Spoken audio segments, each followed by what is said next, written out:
Всем привет, вы на канале Польза.нет. Ну что, вы готовы топить очередной Xiaomi-шный потеющий флагман? Ох, он мне понравился. Ну что же, как говорится, понеслась. И напоминаю, что так делать не стоит. Никто вам не будет заменять 14 Ультра, если она у вас утонет. Но вообще из всех флагманов, что я топил, не была реанимирована только Nubia Z60 Ultra с IP68, которая набрала воды и потом ее не выпускала.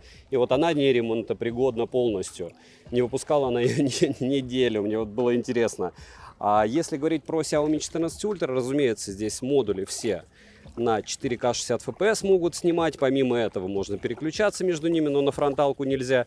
Разумеется, он хуже по фронталке, чем iPhone, увидите сами в сравнении.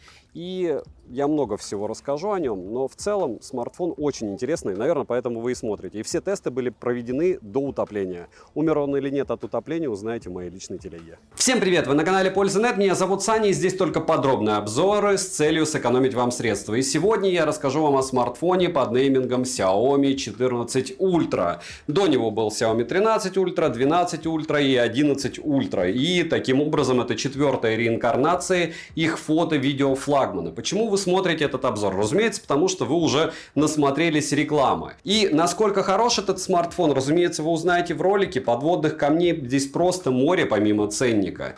И в целом мне девайс, конечно, понравился. Я его, разумеется, сравню, чтобы было максимально неприятно с iPhone 15 Pro Max. В первую очередь меня интересует видео, потому что по фото я 500 тысяч раз за ролик вам напомню, что любой смартфон за $300, особенно с Gcam, если вы знаете, что такое экспозиция, если вы вручную делаете настройки того же ISO, помимо этого выбираете правильно место, время, и у вас кто-то фиксируется, все будет волшебно. Во всех остальных случаях я считаю, что подобные смартфоны за эти деньги должны работать в автомате. Вот как это дело работает в автомате, в том числе в видео, потому что видео тоже можно ручное использовать, но я этого не делал, вы увидите в ролике. 4К 120 FPS на основной модуль он может снимать, ультраширик, телевик X2, телевик X5, помимо этого еще и оптических зумов море, переменная диафрагма, и сколько тут всего напихано, вы бы знали.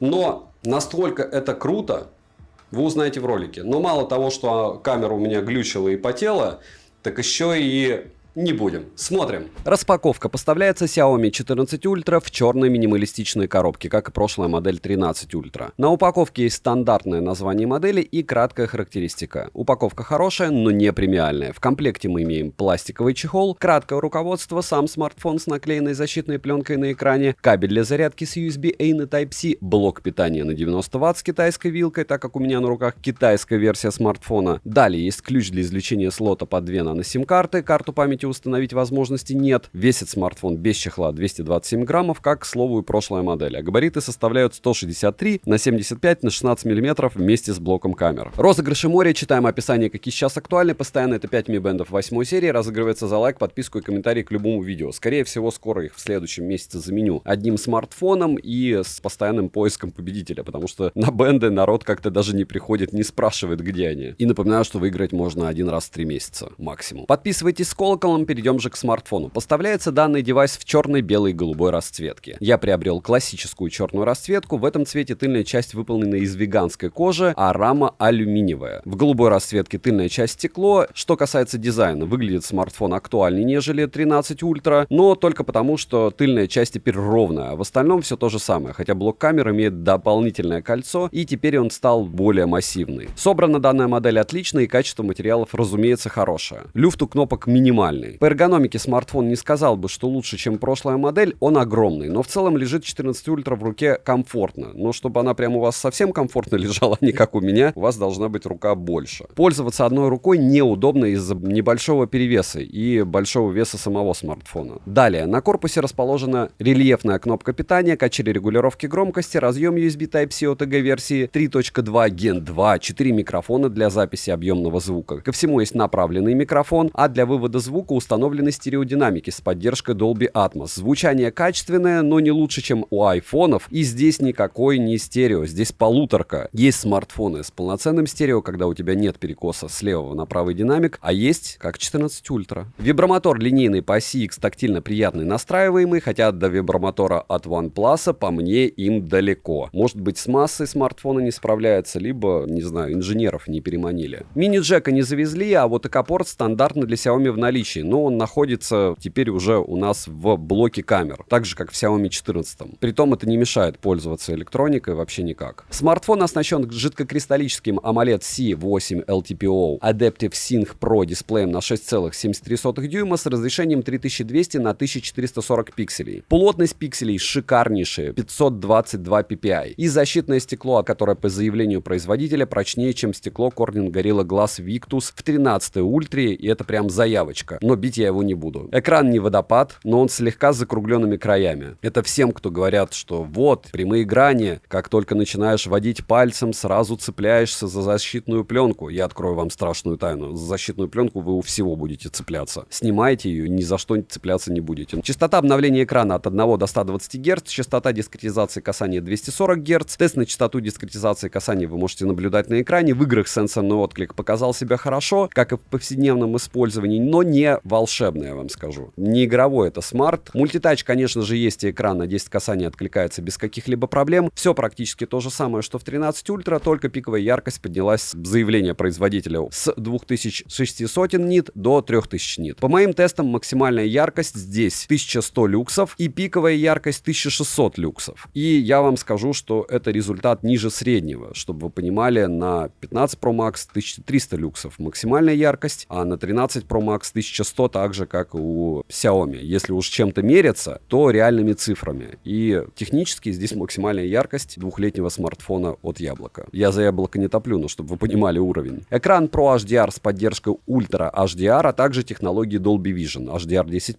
True Color, адаптивные цвета, адаптивный режим чтения, режим солнечного света. Ко всему он имеет 100% цветовой охват DCI-P3 и PWM затемнение 1920 Гц. Показатели шима просто волшебные, до 15% максимум скачет, но вообще все практически до 10%. В этом смысле они прям совсем молодцы. Полноценный Always On Display, разумеется, в наличии. Да, у Xiaomi иногда он бывает обрезанный, но, разумеется, только в среднячках. Разблокировать экран можно при помощи сканера отпечатков пальцев, внедренного в экран, распознавания лица и стандартными способами разблокировки. Сканер отпечатков пальцев работает быстро и корректно. Разблокировка по лицу работает даже ночью, тоже под любыми углами. Завести можно до 2 лиц и до 5 отпечатков пальцев, притом заводить один и тот же палец можно. Для кого-то это норма, кого-то это радует, что ты 5 раз один и тот же палец можешь завести. Я считаю, что это фейл. Процессор здесь установлен Qualcomm Snapdragon 8 Gen 3 с техпроцессом 4 нанометра с одним ядром Prime Core частотой 3,3 ГГц, 3 ядрами частотой до 3,2 ГГц, 2 ядрами до 3 ГГц и еще 2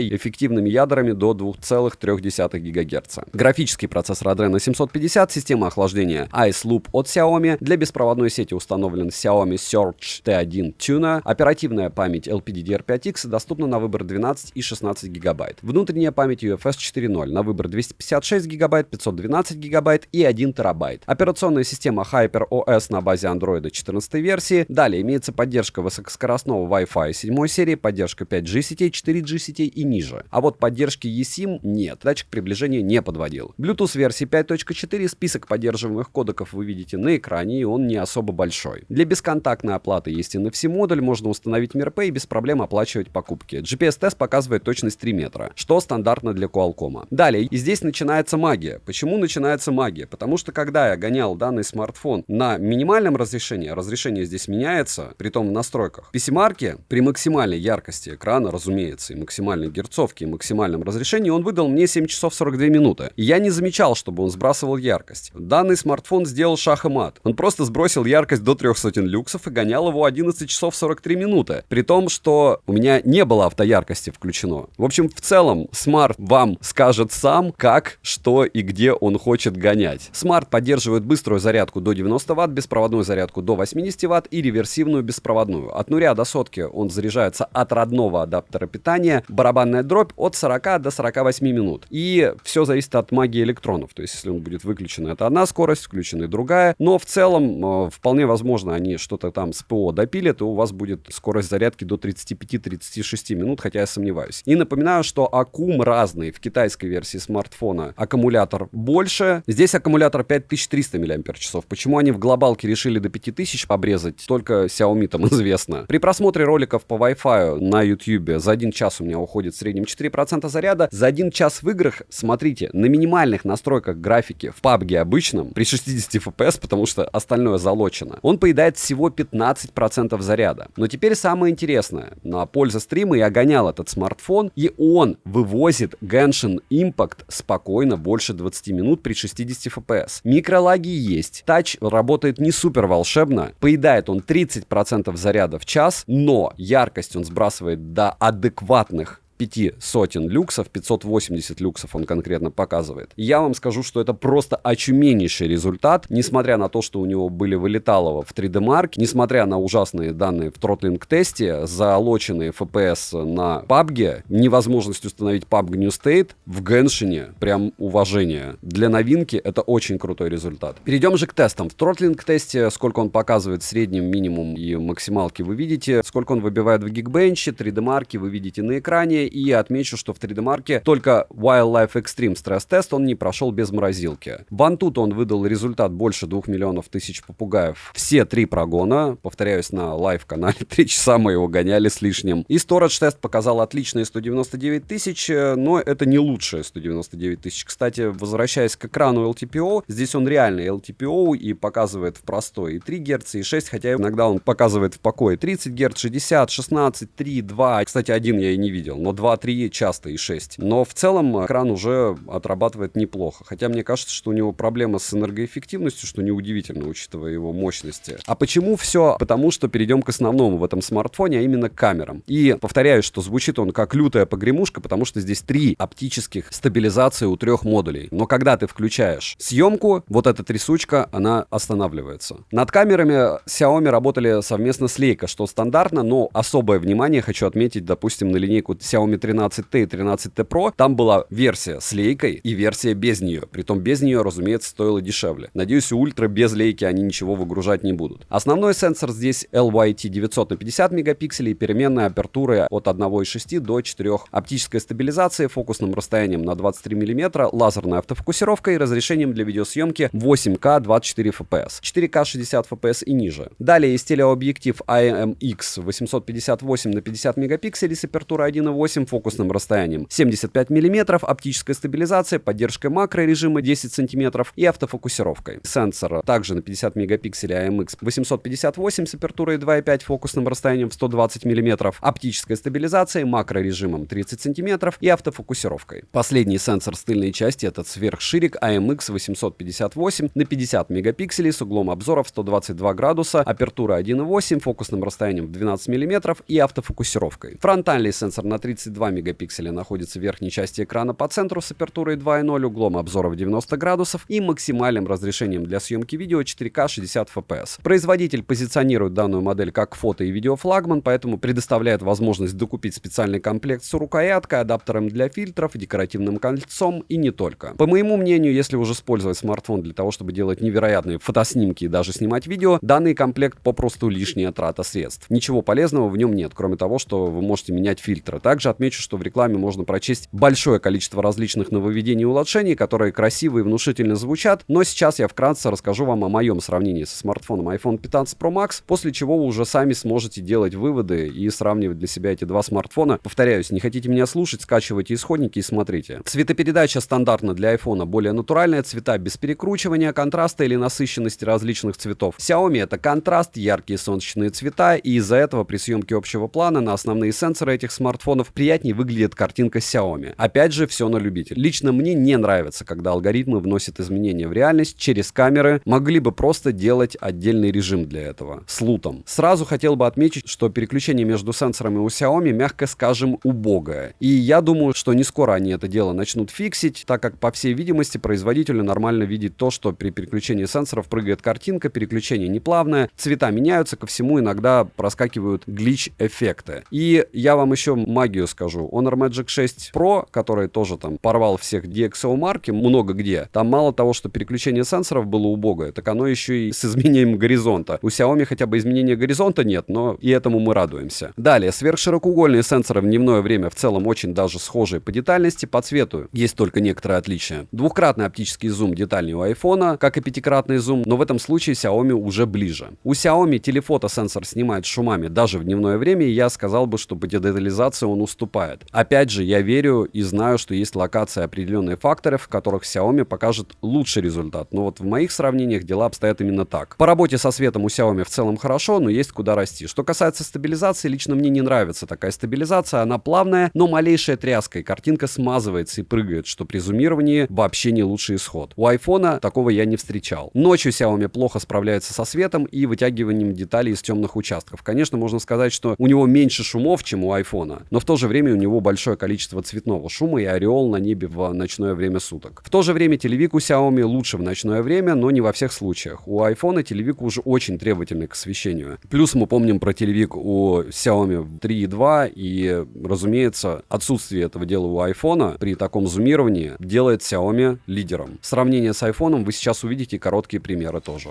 Ну что, максимально стандартно iPhone 15 Pro Max против Xiaomi 14 Ultra.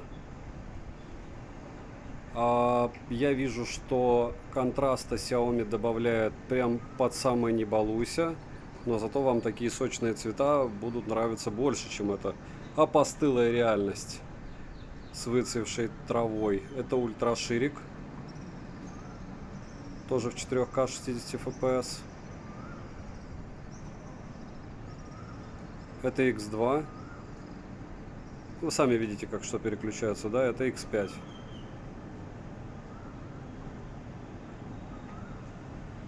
Не сказал бы, что это идеальное условие для съемки, но почти идеальное. Что рассеянный свет. И по большому счету вот за эти, это X1. Вот давайте кружочками, максимум здесь X15 у обоих смартов.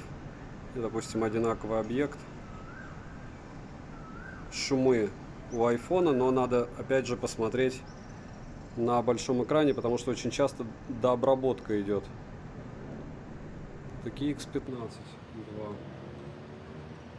с рук. Ну, я думаю, что всех интересует, как с рук работает. X5, X5. Насчет Xiaomi 14 ничего они не допилили за 4,5 месяца, поэтому когда начнете сейчас мне писать, что у них все будет допилено, подумайте 1000 раз. На фронталку, как с S24 и S24 Ultra, ну и вообще как Samsung, они не могут переходить. Ну, ультраширики. По ультраширику цвета ближе всего у яблока. По основе цвета ближе всего у яблока. По телевику X5. Цвета ближе всего у яблока, но по мне детализация лучше у Samsung. Хотя, опять же, вам будет виднее это все дело. Наверное, ближе вот так лучше делать. Какие-нибудь вещи на балконе рассматривать. То, что делать, разумеется, не стоит, но это плюс-минус одинаково. И зумирование происходит. Опять же, вот мне неудобно, слишком чувствительно пока. Но Xiaomi. Ну вот так. И фронталка 4К 60 FPS, достаточно просто в одних условиях вам ее показать. Для того, чтобы особо не размываться. Вот смотрите, цена у Xiaomi 14 Ultra выше, чем у iPhone 15 Pro Max. Вы должны это запомнить в первую очередь. А дальше оттанцевать вот от того, что вы сейчас видите. Как бы это развидеть, да? Хотя, опять же, я сейчас вижу белину позади меня. На компьютере, может быть, вполне возможно, все будет уже норм, как он сохранит. Ну и к слову, для тех, кто говорит, когда я делаю селфи, а позади меня не важно что. Серьезно? Тогда можно себя везде фотографировать, не знаю, в комнате, в ванной, где угодно, и неважно, в какое место вы приезжаете. Здесь хотя бы видно, что позади меня. А у Xiaomi Apocalypse Today, или как там по-другому, Fallout, позади меня начинается Fallout. 4К 60 FPS, две камеры, ночь. Та же самая история, что день. Посмотрите, насколько основа у яблока вытягивает больше деталей. Опять же, это мое субъективное мнение, как засветы ловят Xiaomi. Вот на корте это видно. Обратите внимание, давайте телевики 2 включим. Вот с телевиком Xiaomi по мне лучше отрабатывает. А по основе у нее засвет. X2. И подвигаем.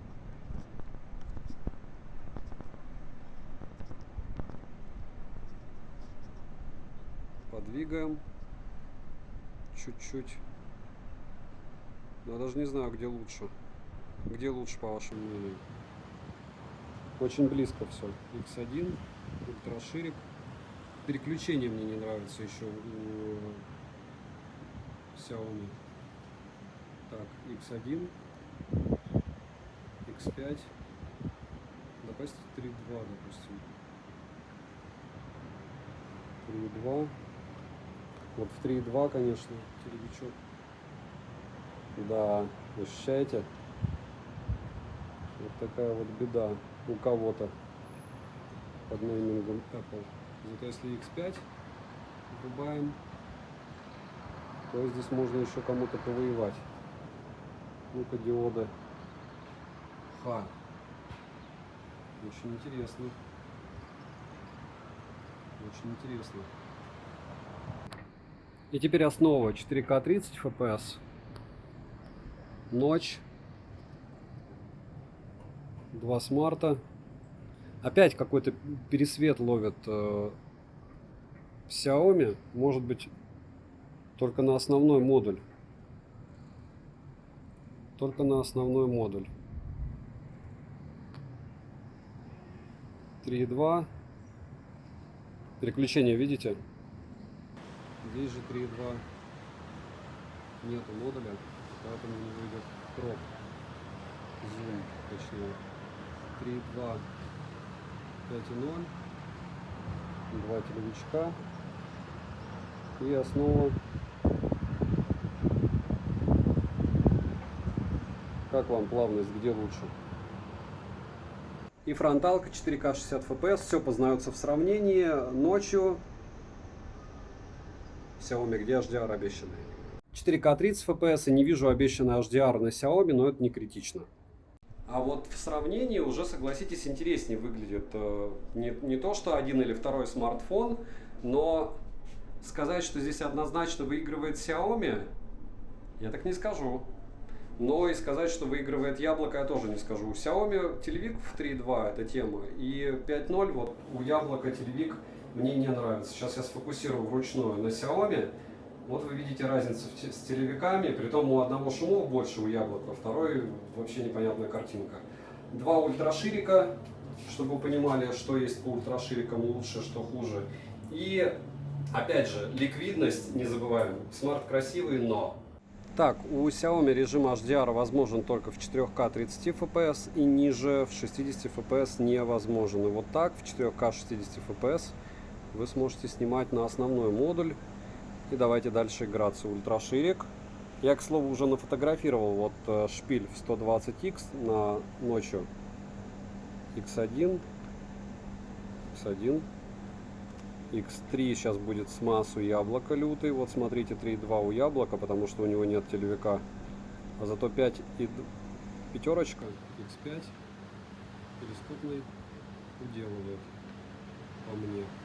Опять же, может быть, нет. Ну, давайте в 5.2 мы посмотрим. Пятерочка.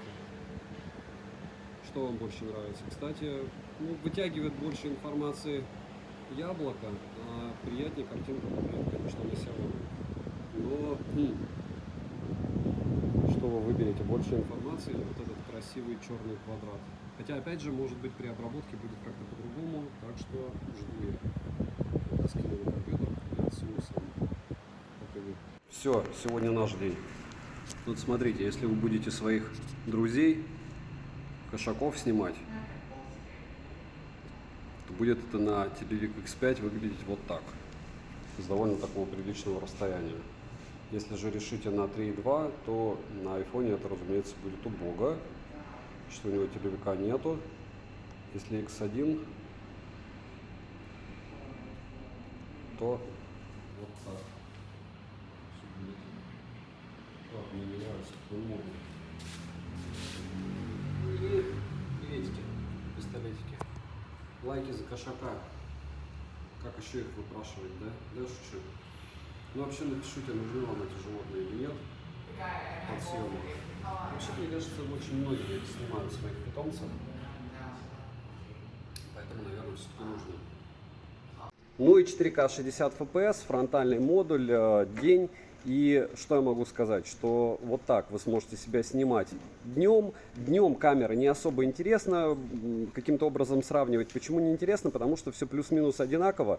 А вот в сложных условиях как раз и видно, who is who и кто с чем что ест. Но если говорить про конкретно Xiaomi, мне очень интересна эта позиция, как, опять же, пытаются, не знаю, в принципе, люди, ну, я понимаю, что кому-то какие-то бренды нравятся, мне, наверное, не нравится iQOO. iQOO пока на российский рынок не зашел из-за ценников, вот и все. Как только зайдут на российский рынок, я уверен, что ценники будут космические, а я также буду к ним крайне негативно относиться. Но не будем об этом, будем о том, что, да, вы можете экспозицией, выбором ISO, выбором правильного, не знаю, места, накидыванием лута делать классные видео, фото, еще что-то. Но в этом-то и смысл. Ты когда платишь 100 или 150, ты хочешь смарт, который будет у тебя работать из коробки. Со всеми бендами, с eSIM. Ну, вы сейчас мне скажете, ну вот будет глобалка. 1500 евро, вы серьезно? 1500 евро, мать его, за ногу за Xiaomi 14 Ultra, у которого нет переключателя на фронтальный модуль, у которого 4К 120 FPS с нулевой стабилизацией. Круто, что есть, зашибись. У которого даже в PC-марке какого-то лешего включается фронтальная автояркость.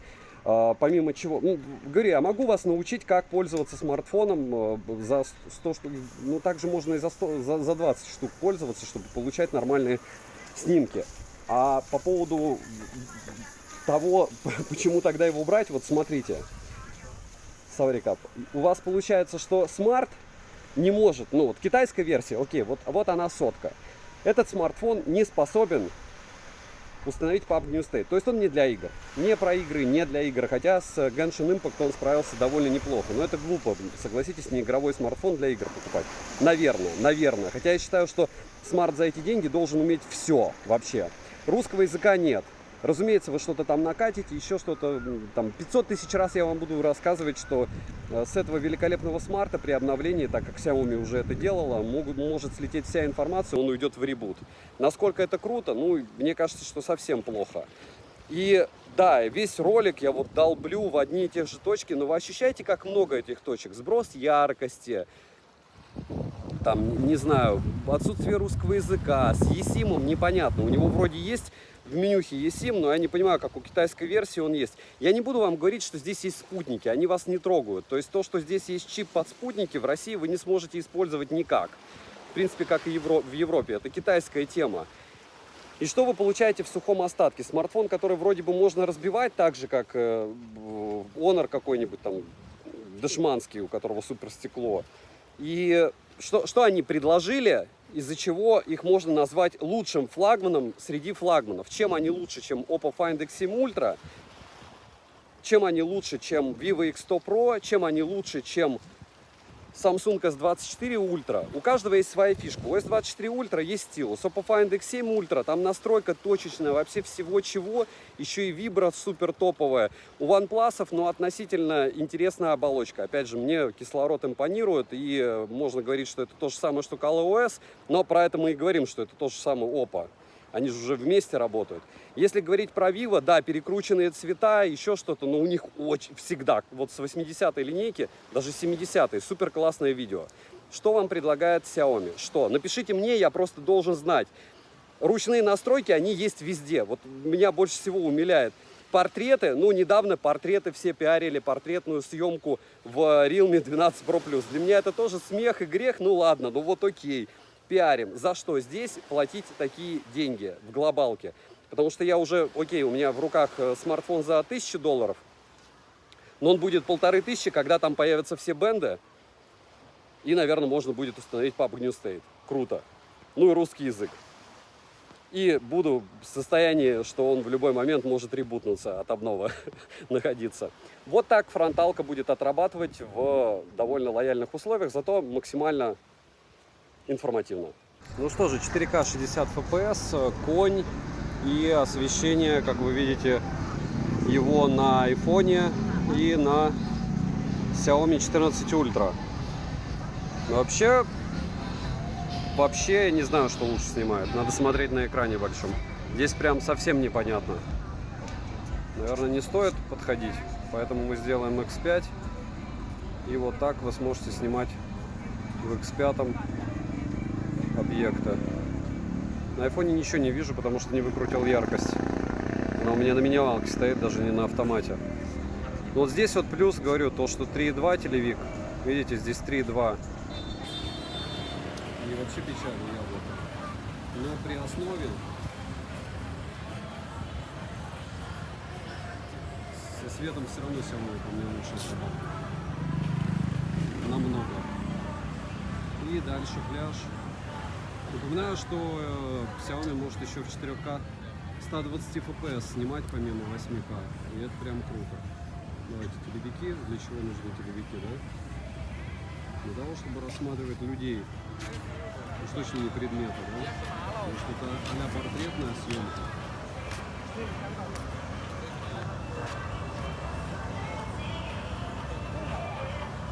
Особо много смысла снимать не вижу, потому что все максимально бесконечно просто. Вот она фронталка, 4К 60 FPS одного и второго смартфона. И только мы с конем по полю идем, да? В течение года последнего, даже больше, все смартфоны тестировались в этих условиях, поэтому смотрите другие обзоры и сравнения. Так, ну и продолжаем неприятное для обоих смартфонов дневное сравнение. Вот обратите внимание, максимально неприятная локация, и первым справился Xiaomi. Опять же, чтобы вы понимали, я ни в коем образом не пытаюсь вас убедить в том, что яблоко зашибись. Почему яблоко не зашибись? Я бы на него не снимал, если бы он не снимал лучше всех мои задачи. И вот так вы сможете снимать себя в лифте. Насчет того, что у Xiaomi теперь появилась возможность переключения между модулями. Вот он, ультраширик, телевик X3.2. Зачем он? Что с ним было? И телевик X5 на яблоке, и на Samsung, и на Xiaomi 14 Ultra. Это не моя задача. Моя задача вам напомнить, что здесь, в отличие от Samsung, нет возможности переключения на фронтальный модуль. Вот это проблема, опять же, по мне. Потому что у конкурента есть, которые стоят дешевле. Опять же, понятно, там с нагребалами покупать, еще что-то. Но по факту Samsung S24 Ultra можно купить дешевле. А у Xiaomi 14 Ultra этого дела нет. И появится ли, это вопрос. Так, и начинаем мы с самого интересного и самого мной любимого. Это коня. Разумеется, здесь у нас слева Xiaomi, притом эквивалент 23 мм, справа эквивалент 24 мм, у нас с основной камерой яблоко. И с первого взгляда здесь видно, что Xiaomi уделывает яблоко по полной программе. Единственное, разумеется, он выкрутил контраст, абсолютно неразумные цвета, и вот эти вот, все, что вы видите вот здесь, оно не соответствует действительности даже близко, с одной стороны. С другой стороны, по сравнению с тем, как отработал со светом конкретно на этой фотографии iPhone, ну это вообще какая-то лабутень, мягко скажем. С другой стороны, мы начинаем смотреть на детали и начинаем тихо и плавно понимать, что у яблока можно что-то накинуть, но Xiaomi-шную фотку можно сразу использовать. И вот то, как отработало со светом яблоко в этом сценарии, хотя, опять же, посмотрите, как вытягивал кто из темноты детали, здесь можно поспорить. Напишите, кстати, вот самая такая фотография, в которой вроде бы можно сказать, что все, Xiaomi порвала вообще по полной программе яблоко. Это неудачная фотография для яблока, я специально ее и вставил. Так ли это, по вашему мнению, или нет? А вот здесь мы уже сталкиваемся с реальностью, когда автоматика у яблока отработала лучше. Я повторяю, что я не пытаюсь ловить момент, а вот сейчас ультраширик. Яблоко против Xiaomi 14 Ultra по всем параметрам. Вот это вот бредовые цвета, то, что абсолютно не соответствует действительности. По вытягиванию информации, смотрите, засвеченный конь. Здесь не засвеченный. Понятно, что здесь шумов море, но в этих шумах мы что-то видим. Здесь мы не видим в этих шумах ничего. Точнее, здесь шумов мы не видим и, в принципе, ничего не видим. Он просто его сгладил и все. И по ультраширику ночью, ну, Xiaomi рядом не дружил. Может быть, вы другого мнения, повторяю, что исходники скачиваете. Для меня основа — это как работает со светом. Если здесь не вытягивает ничего, то значит все. Ну вот что вы сделаете с этой фотографией? Ничего. Здесь вы что-то сможете нахимичить еще. А здесь, если нет информации, если все засвечено, то все. У великолепного яблока, к сожалению, все очень плохо с портретом. Почему? Потому что если вы хотите выглядеть хорошо, то вам лучше брать вот эти устройства. То есть вот он Xiaomi. Взял, сглаживание отключено, ему все равно сделал из меня плюс, там, не знаю, минус 10 лет. Ладно, здесь 40, здесь 50. Что такое яблоко? Да, это когда ты видишь себя, а не то, что тебе рисует китайский друг. Работа со светом, работа с волосами. Здесь вообще кусок он вырезал. Если яблоко еще что-то попыталось, то Xiaomi зачем? Оно просто лупанет вам кусочек и все. В целом анализировать даже нечего. Повторяюсь, посмотрите исходники. Хотя их и вот в этой ситуации их даже смотреть нечего. Ну и здесь я бы, наверное, лучше бы рассказывал вам про то, как нужно выставить ISO и настраивать экспозицию. Вместо этого вот я 2 раза щелкнул Xiaomi. Без сглаживания, то есть еще раз повторяюсь, вот без сглаживания. И получилось хорошо, но это не я. Вот, к сожалению, я. Да, с шумами, да, с морщинами, с неровной кожей, но вот такая вот беда. Зато, как говорится, вы знаете, что вот с Xiaomi вы будете выглядеть всегда хорошо. А это надо врачам посылать. Ну и продолжаем экзекуцию. Вот это единственный портретный кадр от яблока. Не хочу сравнивать ни с чем. Вот я просто взял и сфотографировал кота. Насколько здесь хорошо? Ну, могло бы быть лучше. Вот здесь, допустим, нос у него вообще, видите, как вырезало. Ну, это тоже бредятина. Ничего идеального нет. Но в то же время мы берем Xiaomi и... Ну, мутно все. Мутно. Прям мутно. И я наделал фотографии, хотел вам показывать, рассказывать, как Xiaomi молодцы, в автомате могут все. Нет, не могут. Нет, не могут. Все это какая-то лабутень. Да, если он остановится, и все равно какая-то, видите, лабутень получается. Если брать и выбирать, допустим, по качеству фото, то в автомате я считаю, что яблоко справляется лучше. Даже несмотря на вот этот вот нос. Ладно, не мог я вам не сравнить, все равно 2 фотографии одинаковые. Вот смотрите, найдите 10 отличий. Первое, вот цвет у него вот такой. Да, здесь, кстати, если смотреть на вырезку, то кому-то может понравиться больше, как вырезал Xiaomi. Но если поближе присмотреться, у него даже глаза вот такие они. С другой стороны, повторяю, что все до такой степени всегда близко в суперфлагманах, что нужно смотреть только ночные фотки и видео. Вот видео в сравнении прям показывает конкретно. Не знаю, выбирать, если фотографии потому, что нравится, не вдаваясь в детали и не видя реально вот такую картинку, я бы выбрал однозначно здесь. Потому что здесь видно и что позади, и впереди, и детальнее все. Поэтому, наверное, все-таки, несмотря на цвета, Xiaomi здесь однозначно выиграл. Ну и помним еще, что у Xiaomi есть зум 120, притом он очень приличный, но необходимо использовать штатив. Если вы будете рассматривать фотографии у меня в личной телеге, то вы увидите очень много веселого и хорошего. Я бы сказал, что по большому счету, если брать штатив, то все волшебно. Вот эти цвета не соответствуют. Также, разумеется, можно использовать RAW формат. После этого все настраивает под себя. И вот это очень сильно похоже на то, как фотографирует реально фотоаппарат мой, допустим, Sony FX3. И здесь можно вот что угодно делать. Вообще вот просто извращаться по полной программе в ручных настройках. Сенсор, ПО дает вам все, что только необходимо для фотографа. Просто самое обидное, если брать по полной программе, что то же самое, все, что необходимо для фотографа, вам дает любой смартфон дороже $300. И, разумеется, вот эти все фишки из разряда вы можете температуру света, оттенок, экспозицию выставить какую надо, контрастность. Но эта история как раз не про флагманы. По мне, флагман должен фотографировать просто нереально круто из коробки. А то, что мы извращаемся, ну окей. Поэтому закончить я хочу этот банкет на ноте какой. Вот смотрите, вот фотка. Вот он вырезал мне палец. Вот он вырезал чашку. И я не собираюсь вас учить фотографии. Хотите, идите на курсы. И смартфоны не должны учить вас фотографии. Смартфоны должны, как любые флагманы, просто брать из коробки, делать то, что вам нравится. Если вам это нравится, то значит это ваш смарт. Все очень просто. 4К 60 FPS, и вот если без... Как вы сможете какую-нибудь там громкую музыку записывать. 4К 60 FPS, основа, фотблогинг, ультраширик, основа Crop X2, 3.2 телевик и X5 телевик. Достаточно сытно. Ага, видите, как с фокусом интересно. Надо подальше. А 3.2, X1. Мне кажется, камеру ему еще пилить надо. И основа. Пытался упор. Вот сейчас упор у стола. Ультраширик. Теперь плавно колесиком X2. Вот видите переключение, где на телевик. 3.2. X5. X5. X10. X15. X15.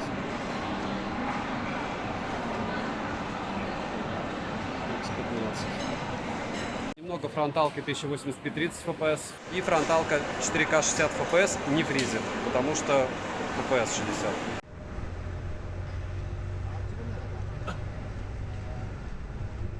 쟤네가 사진 찍어 올리라고.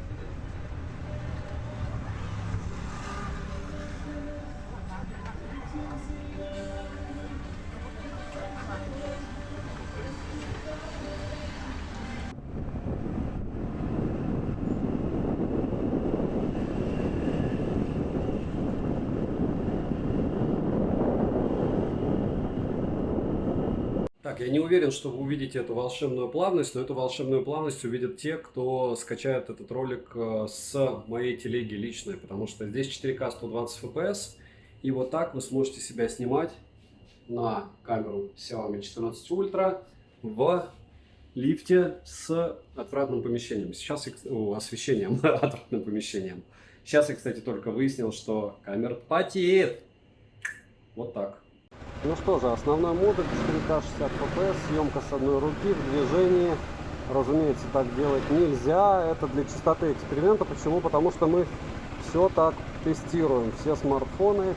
И по мне это вполне разумно. Почему? Потому что, опять же, сколько он там в глобале? $1500 будет стоить? Ну вот за $1500, по мне, он должен снимать в любых условиях обстановки. Притом лучше, чем остальные, как минимум. Ну, удается ли ему это или нет, то решать вам. По мне, съемка очень даже достойная. Повторяю, что он может снимать еще и 4К 120 FPS. Он человек поставил, включил поворотник, но не поворачивает. Вот так сможете снимать проезжающие машины. Можно включить ультраширик как раз, пока мы ждем, пока трафик станет меньше. Здесь тоже, видите, у человека поворотник, но зачем? Зачем? Ну, все нормально, вот хотя бы повернул. Тот может быть тоже. Но это все не важно. Важно, что вы сейчас пример съемки наблюдаете на телевик, основной, на ультраширик, основной модуль. Возвращаемся, 3.2 телевик при поездке и X5 телевик. Опять же в поездке. Движение. Конечно, X5 движение это лютая дичь, но имеет право на жизнь, как говорится. X2 это и X1 ультраширик. Все, в принципе, достаточно для того, чтобы оценить качество данного смартфона. Надеюсь, что он вам зашел.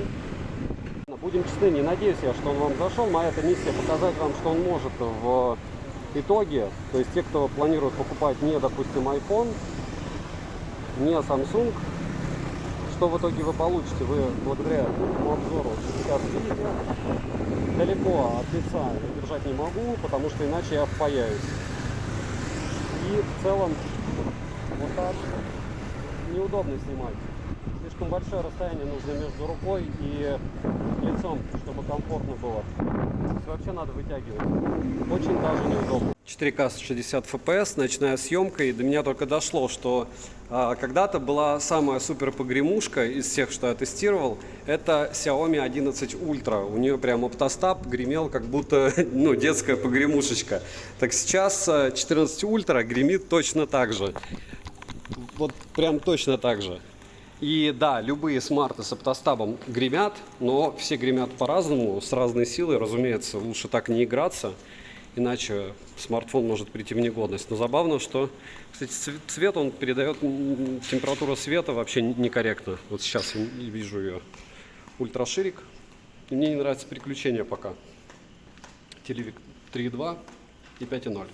Минусы. Конский ценник, абсолютная потеря ликвидности, как только вы это дело купите, вы потом очумеете его продавать, отсутствие русского языка, отсутствие 20-го бенда в китайской версии за эти космические деньги, гипотетическая возможность того, что все ваши данные будут стерты обновлением от Xiaomi. Недавно это было, напоминаю, для тех, у кого ключи какие-то хранятся, либо банковские программы, которые можно завести только в банках в странах, где вас не было. Я думаю, что люди, которые покупают по сотке смартфоны, понимают, о чем я говорю. Если говорить о еще каких-то недостатках, разумеется, это то, что вы даже какой-нибудь там PUBG New State не можете скачать, а это подразумевает, что вы какие-то программы тоже не сможете качать. Если говорить о экране, сброс яркости, притом даже в PC-марке, это какая-то лютейшая дичь. Если говорить про габариты, он огромный, стерео с перекосом, вибро проигрывает каким-нибудь там даже OnePlus. И самое главное, как я и говорил на стриме, экосистема. У Xiaomi есть хорошие беспроводные наушники, но у Huawei, скажем прямо, лучше. Но по умным часам Huawei и Samsung их делают, и какой-то суперкомплект не собрать. Говорить про планшеты, отличные планшеты эконом-класса. Лучше у Xiaomi конкурентов нет. Но если у них планшеты на OLED, как у Samsung, допустим, или у Яблока, барабанная дробь нет. То есть вы покупаете премиальный смартфон с премиальными характеристиками, премиальным качеством материалов, но без возможности премиального использования, потому что комплекта премиального нет. И если говорить про съемку, барабанная дробь, я могу вам вспомнить про 4К 60 FPS, на которой может снимать основной модуль у них. И это все очень круто. У него стабилизации 0. Для 4К 60 FPS на этом смартфоне, в отличие от Samsung, стаб практически не работает. Вам нужен штатив. В целом, смартфон мне безумно понравился. Как игрушка, прям супер. Можно ползать, не вылезая. Можно найти также еще очень много всяких мелких недостатков. На них я особо останавливаться не буду, потому что тот, кто подобную вещь покупает, тот понимает, что он приобретает. Цену можете посмотреть по ссылке в описании к видео. Я уверен, что чем больше обзоров подобных будет выходить на данное устройство, тем адекватнее будет ценник. И всегда помните, что вокруг вас могут быть люди с флагманами от Samsung, яблочными флагманами, от Huawei много, от Honor много. Много ли вы знаете людей с флагманами от Xiaomi? 11 Ultra? Да, много. Почему? Потому что низкий курс был тогда. Помните, 50 с лишним рублей за доллар? А еще Xiaomi 11 Ultra никто не покупал. Из-за перегревов и всего остального, минимальной автономности, глючной прошивки, и поэтому их скидывали за копейки. Народ накупил, и после этого пошло, что у Xiaomi флагманы топ за свои деньги. Не топ. 12 Ультра мало уже кто покупал. 13 Ультра то же самое. Почему? Потому что они демпингуют ценами. Обычно. Как с Poco X6 Pro, Poco X6, Redmi-ками, Xiaomi-шками 13T, 13T Pro. Что они делают во флагманах? Что в Xiaomi 14 на глобале с космическим ценником? Что это дело даже в китайской версии? Я не знаю. Напишите свое мнение. Когда люди приходили ко мне на стрим и говорили, что они купили этот смартфон, я спрашивал, чем они руководствуются, но они не отвечали и уходили. Вот если вы планируете приобрести этот смартфон, по какой причине? Напишите мне, пожалуйста, потому что мне очень интересно. Разумеется, я могу обыграть так, что здесь классный портретник, так же, как классный портретник, допустим, у Realme 12 Pro Plus, обзор на который уже на канале. Смотрите, часть номер первая. Что такое флагман вообще? Вот почему флагман Samsung круто?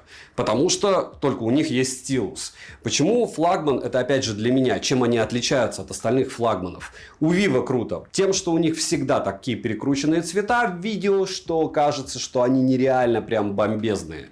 Чем нереально крутые Oppo. Натуральные фотографии, притом в автомате еще много всяких штучек, включая настройку вибро топового и всего остального. Какой бы я флагман ни брал, я могу сказать, что, не знаю, там у Samsung можно переключать с основного модуля на фронтальный на камере, и это прям очень классная и полезная фишка для очень многих, к этому привыкаешь. Здесь что есть особенного, кроме цены? 4К 120 FPS уже не особенно. У Samsung такая же самая история. Здесь лучшая фронталка? Нет. Чем Xiaomi может позиционироваться лучше, чем тот же Honor Magic 6 Pro, который является флагманом у Honor на данный момент. Разумеется, у них что-то сейчас новое выйдет. И уже занимает первые строчки по фронталке, у которой какого-то лешего 4К 60 FPS отсутствует, только 4К 30 FPS. Но они вот первые в DxO марке. Что сделала Xiaomi? Xiaomi сделала просто великолепный смартфон за какие-то нереально космические деньги. И по этой причине его не будет много на рынке.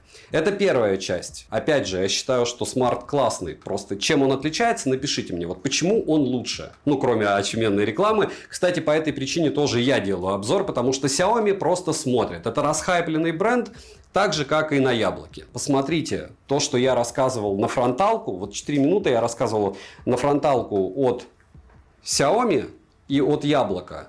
По поводу его недостатков. Их очень много. Я не хочу их повторять. Он стоит 1000 баксов. Китайская версия. Без бендов. Вы понимаете, что 2 года назад вы бы купили этот смарт за 69-68 тысяч на старте. И у меня была бы другая песня. Вообще другая. Почему? Потому что курс был 75-76, мы не будем вспоминать про 50. И еще были купоны, промокоды. И, разумеется, их сейчас и быть и не может. Как бы. Это вот ситуация.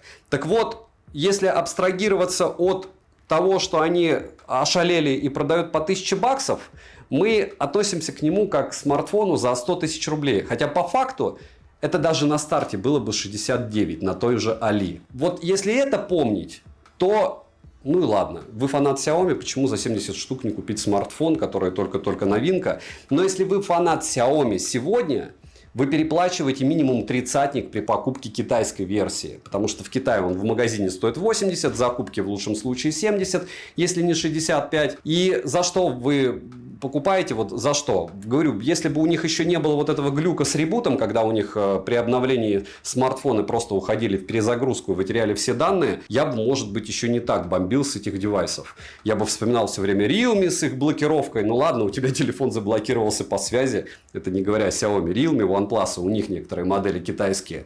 Только у тебя хотя бы информация осталась. А здесь ты просто получаешь тыкву из всей своей инфы, что у тебя есть на мобиле. Если ты ее не копируешь в облако, то печаль тебе. К чему это все? К тому, что смарт классный. Я не собираюсь никаким образом вытягивать его. Штатив для 4К 120 FPS я с собой таскать не собираюсь. Смотреть вот на эти переключения волшебные между модулями, увольте меня, но это дичь. Смотреть на дерганую камеру, я включил HDR, у меня начало ее колбасить, я видео показывал.